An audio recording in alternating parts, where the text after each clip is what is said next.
Hello D students का फिर से आप सभी लोगों का मेडिकल गुरुकुल के इस ऑनलाइन लर्निंग प्लेटफॉर्म पे स्वागत है।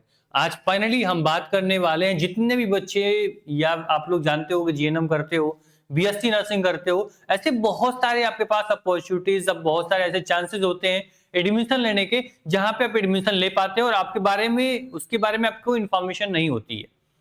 जी हाँ, मैं आज बात करने वाला हूँ एक ऐसे प्रोग्राम के बारे में, ऐसे कोर्स के बारे में, ऐसे सिस्टम के बारे में, ऐसे यहाँ पे पूरा आपके यहाँ पे बता दूं ऐसे एग्जाम के बारे में जिसमें आप एग्जाम नहीं देते हो, लेकिन फिर भी आप जो यूपी के टॉप जो आपके कॉलेज है, टॉप आपके यूनिवर्सिटीज है, उसमें एडमिशन आप ले पाते हो बिना एंट्रेंस एग्जाम दिए। ठीक है, जहां पे एडमिशन का कैसा प्रोसेस होता है, कौन कौन कोर्सेज तुम वहां से कर पाओगे, कैसे कर पाओगे, किसको करना चाहिए, किसको नहीं करना चाहिए, मैं पूरी चर्चा डिटेल में करने वाला हूं। अब सब लोग नाम जानते हुए यहाँ पे जो भी स्टेट मेडिकल फैकल्टी होती है उत्तर प्रदेश का अपना खुद का एग्जाम कराती है, बहुत सारे प्रोग्राम इसके होते हैं और उसी प्रकार से क्या करते हैं इसके एग्जाम शुरू होते हैं। ध्यान से मेरी बात को सुनना कि जो आपका स्टेट मेडिकल फैकल्टी है इसका पूरी रिस्पॉन्सिबिलिटी होती है यूपी में जितने भी मेडिकल नर्सेज होते हैं या फिर जो भी स्टाफ की बात होती है मेडिकल फील्ड की, तो पूरा मैनेज करना पूरा इसके रिस्पॉन्सिबिलिटी होती है। चाहे जीएनएम की बात करें या फिर आपके यहाँ पे जितने भी डिप्लोमा कोर्सेज होते हैं सब में इसकी पूरी पकड़ होती है, पूरी इसकी यहाँ पे क्या बोलते हैं रिस्पॉन्सिबिलिटी होती है। तो आज देखिए कि अगर तुमको यहाँ से किसी भी प्रोग्राम से, सबसे पहले मैं बात करता हूँ सर कि आपको किस में, ये देख लो सबसे पहले कि किस में तुमको क्या करना है, कौन सा कोर्स करना है, कौन कौन से कॉलेज में तुम एडमिशन ले पाओगे, पहले उसे देख लो तुम। ठीक है, देखो अगर तुमको यहाँ पे, अब देखो मैं यहाँ से शुरू करूंगा, आपको खुद समझ में आएगा सारी चीजें जो मैं बताना चाहता हूँ आपको। देखो ये जितने भी कॉलेज है बहराइच का, जितने भी गवर्नमेंट कॉलेज हो, ठीक है, या फिर आप इसमें खुद केजीएमयू भी इसमें आपको मिल जाएगा। गोरखपुर का जो बीआरडी मेडिकल कॉलेज है, मैं सही बोल रहा हूँ कि बीआरडी में तुमको पढ़ना है तुम बिना एंट्रेंस एग्जाम दिए पढ़ सकते हो, मेरिट के बेस पे तुमको एडमिशन मिल जाएगा। अब मैं सबके बारे में बात करूंगा, पहले देख लो भाई कि वो सारे कॉलेज मिल जाएंगे जो आपका सपना है जहां से पढ़ने का।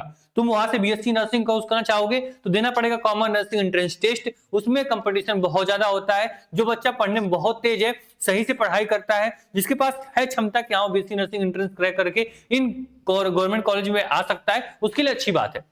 ठीक है, जो अगर उसको डर है भाई कि मैं पढ़ नहीं सकता हूं, मुझे उतनी नॉलेज नहीं होती सब्जेक्ट की, मुझे मेरिट पे एडमिशन चाहिए, तो फिर उसी कॉलेज में जहां तुम बीएससी नर्सिंग करने के लिए सोच रहे थे या जीएनएम करने के लिए सोच रहे थे, वहां से तुम क्या मेरिट पे एडमिशन ले पाओगे इन कोर्सेज में। कौन कौन कोर्सेज में मैं आगे बात करूंगा, इन कोर्सेज की डिमांड भी दिन प्रतिदिन बढ़ती जा रही है।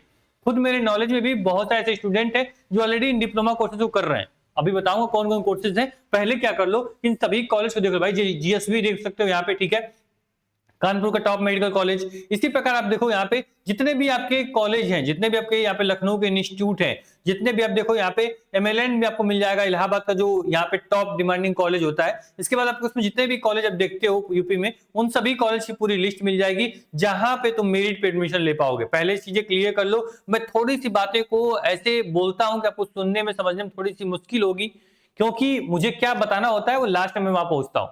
इसके पहले जो मन में आपका डाउट है ना, उसको क्लियर करना मेरा पहला काम होता है। तो अभी देख लो कि मैंने क्या सबसे पहले बताया कि आप इन सभी कॉलेज में, जितने कॉलेज में दिखाया, इन सभी कॉलेज में तुम क्या कर पाओगे, तुम मेरिट पे एडमिशन ले पाओगे, एंट्रेंस एग्जाम नहीं दे पाओगे, एंट्रेंस एग्जाम देने की जरूरत नहीं पड़ेगी आपको। ठीक, क्लियर, कॉलेज दिखा दिया मैंने, पहला डाउट क्लियर कर दिया सर। इन सभी जो भी आगरा है, यूपी है, आजमगढ़ है, या फिर आपका गोरखपुर है, आपके लखनऊ है, इलाहाबाद है, इन सभी में क्या कर पाओगे, आप एडमिशन ले पाओगे किस पे, मेरिट के बेस पे। मेरिट कैसे, यानी कि हाई स्कूल एंड 12th का नंबर के अकॉर्डिंग यहाँ पे एडमिशन तुमको मिल जाएगा। चलो ठीक है, कौन कौन प्रोग्राम कर पाओगे, तो ये प्रोग्राम आपके सामने है। ठीक, देख लो ये सारे जो डिप्लोमा प्रोग्राम है, ये कितनी सीटें इसमें है और कितना समय लगता है इसको कंप्लीट करने में, वो पूरी लिस्ट यहाँ पे दी हुई है।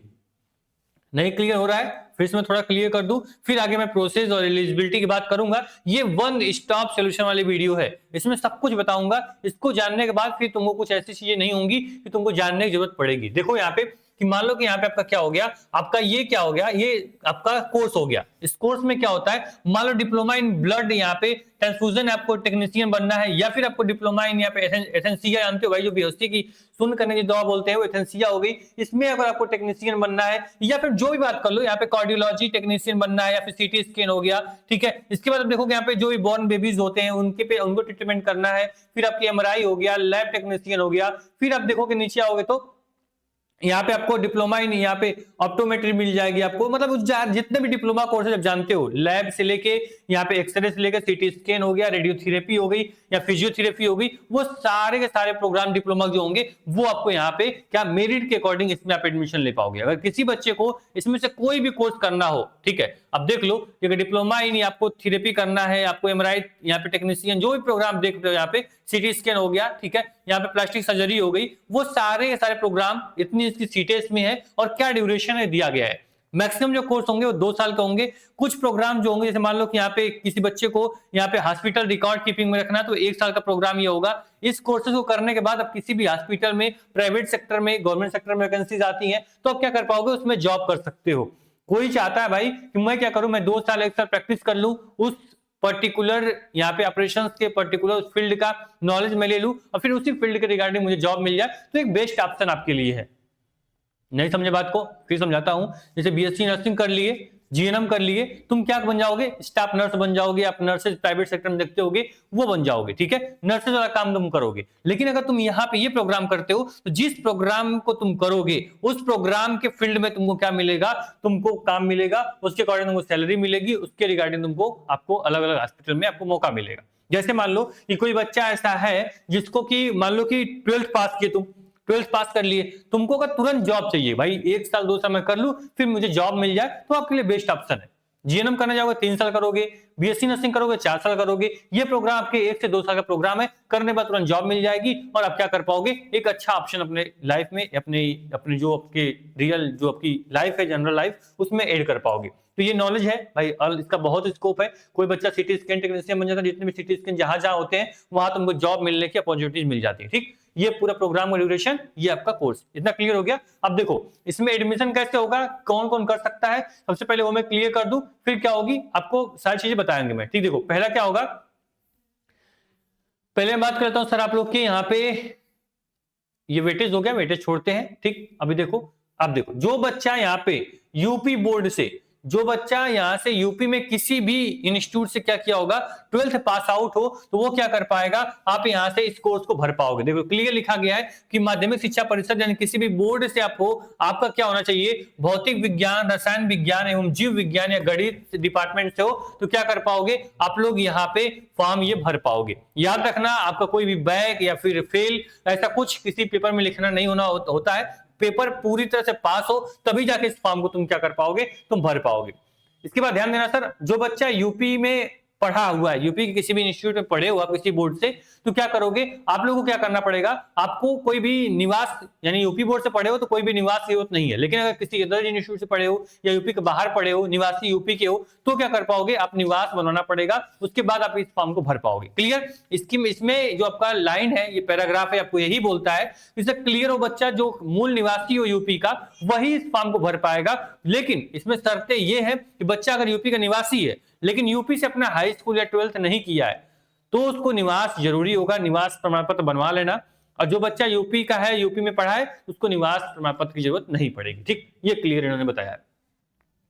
जो फॉर्म होगा सर, ये जो आपका 12th में जितना तुम पास आउट हो, क्लियर देख लो यहाँ 12th में अगर आप जो पास आउट हो, ठीक है, 12th में पास आउट हो तो हाई स्कूल एंड 12th का आपका जितना परसेंटेज आया है उसी परसेंटेज के अकॉर्डिंग मेरिट बनेगी और वो मेरिट के अकॉर्डिंग आपको क्या एडमिशन मिलेगा। मेरा मानना ये है कि अगर आप मान लो कि अगर 70% और 80% आपकी यहाँ नंबर बन जाते हैं तो क्या कर पाओगे, आप यहाँ पे एडमिशन ले पाओगे, ठीक। 70-80% अगर आपका बन रहा है तो आपको आराम से कोई ना कोई या डिप्लोमा कोर्स आपको मिल जाता है। वो डिपेंड करता है कैटेगरी कौन सी है, आपका यहाँ पे कास्ट कौन सा है, ठीक है, क्योंकि वेटेज जहां मिलता है तो आपके लिए यहाँ चीजें देखनी पड़ेंगी। एक और एलिजिबिलिटी है सर कि यहाँ पे आप क्या कर पाओगे, ये आप 26 मान लेना, 2025 नोटिफिकेशन 26 मान लेना, 31 दिसंबर 2026 तक आप लोग की डेट ऑफ बर्थ जो है वो 17 साल कंप्लीट हो जानी चाहिए, ठीक।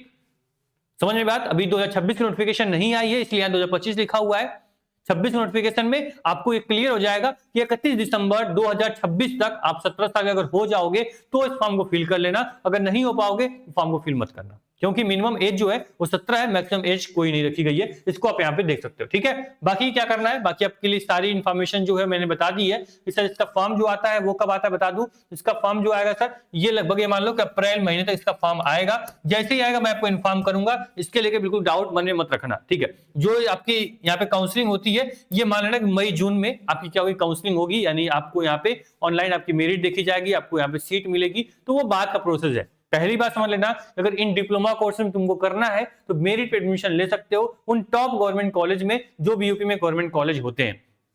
कितनी सीटें कितनी फीस है वो सब कुछ आपको इसमें दिया। फीस की बात कर ले, हाँ तो फीस यहाँ पे लगभग ये मान लेना कि आप आराम से 15 से 30,000 रुपए के आसपास यहाँ पे क्या लगने वाली है, आपकी फीस लगेगी पूरे 1 साल की। तो अब देख लो भाई 50-60 हजार में क्या कर लोगे, पूरा कोर्स करके निकल जाओगे, एक जॉब भी आपके हाथ में होगी, ठीक। तो एक अच्छा ऑप्शन है। आपको बीआरडी में पढ़ना है, आपको केजीएमयू में पढ़ना है, जीपीजीआई में पढ़ना है, यहाँ पे इलाहाबाद गवर्नमेंट कॉलेज में पढ़ना है, मेरिट या कानपुर में पढ़ना है, तो सर आपके पास अच्छा मौका है यहाँ पे एडमिशन लेने के लिए। बाकी जो इन्फॉर्मेशन होगी फॉर्म से लेके काउंसलिंग तक, वो सब जानकारी आपको इसी प्लेटफॉर्म मेडिकल गुरुकुल पे क्या की जाएगी, आपको बताई जाएगी, आपको समझाई जाएगी। तो बस मेडिकल गुरुकुल पे अगर पहली बार आए हो, सब्सक्राइब कर लेना ताकि आने वाली सारी इन्फॉर्मेशन आपको टाइम टाइम मिलती रहे।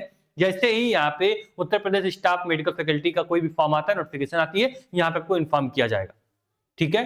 क्लियर हो सर कि कौन फॉर्म भर पाएगा, लड़का लड़की दोनों फॉर्म भर सकते हैं, ये भी चीजें आप याद रखना, ठीक। Thank you so much.